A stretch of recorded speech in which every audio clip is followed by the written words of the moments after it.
My name's Gaylin Woodward. I've farmed south of Wayne, Nebraska, about 10 miles.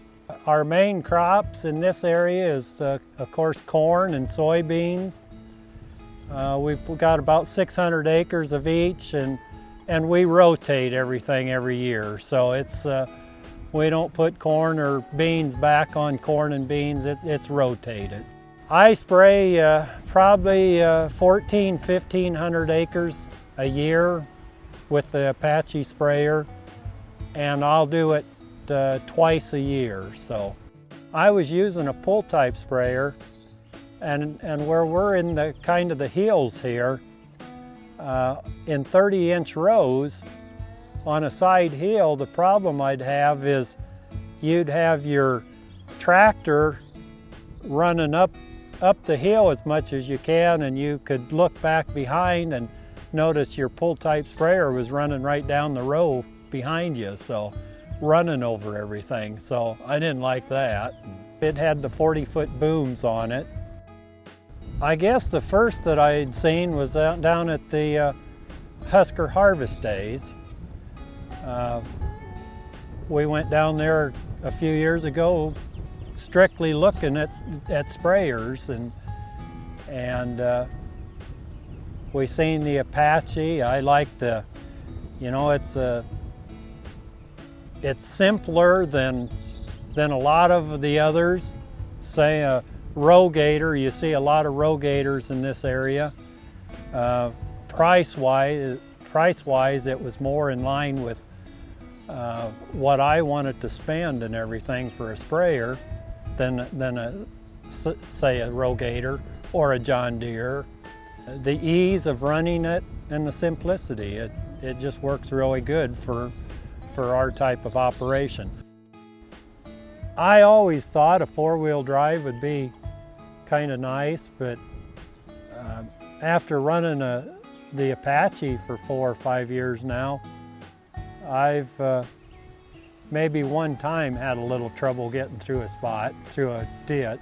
Obviously, it's going to add more money to it to do that, and it's going to increase the possibility for something more maintenance or something to go wrong with it. So I don't, you know, the rear wheel drive on this, I have no problem with it. I think it's fine.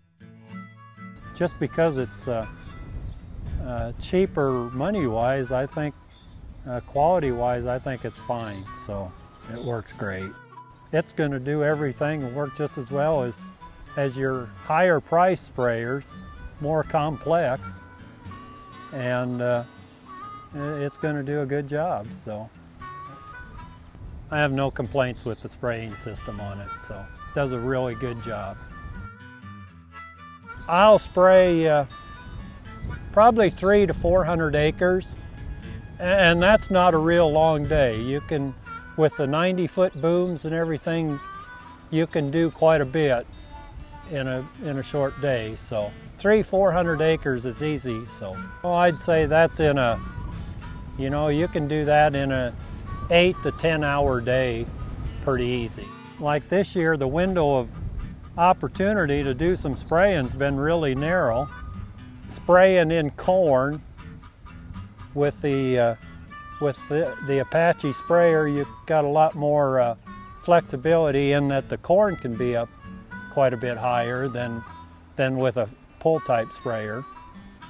So your window of opportunity is a lot better this way than it was with the pull sprayer. And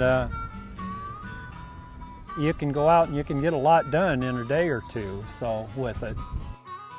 It's just a little easier to operate. We've got auto boom on this one where we didn't on the old one, and that's tremendous improvement, I feel, over the old one. I think the Apache, I'm a lot more comfortable at the end of the day. I'm not as tired and everything. The air ride seat and everything, that's helped a lot. Setting up higher in it, of course, helps. The comfort in the cab and everything, it's just a lot better. When you crawl up into the cab and sit in there, you got pretty near 360 degrees you can see out of it. It's all glass all the way around.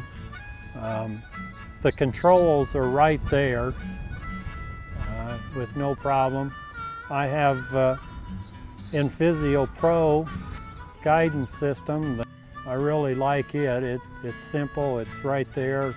So if there's a spot anywhere when you're going through the field that you need a little extra help in watching or looking, you can watch it and it does fine. So controls and everything, and plenty of room in the cab. So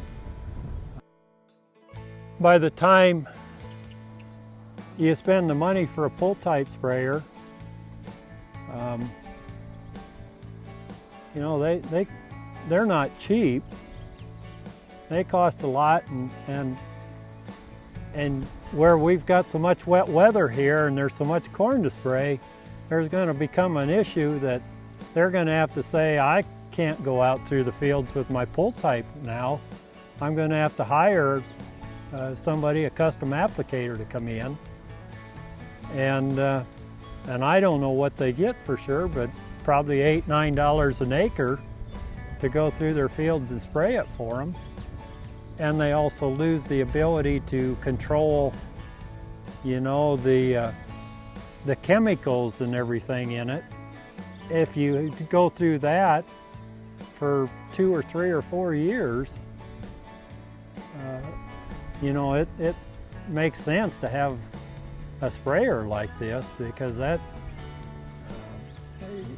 you're going to end up, it's not going to cost you any extra money. It'd probably be cheaper, and at the end, your Apache sprayer is going to be worth a lot more in a few years than your pull behind sprayer. So the resale, when we trade it for this machine the past year, on the old machine, obviously had a big part of the decision why we got another Apache. It held up real well, and you know, it's held up probably better than the higher price sprayers would have done. So it done good there. It's paid for itself here. Obviously, where we've got 1,400 or 1,500 acres, a few more acres, it would handle that real well, and it'd make it pay a little bit better, but it's paid for itself. It's doing good around here. So.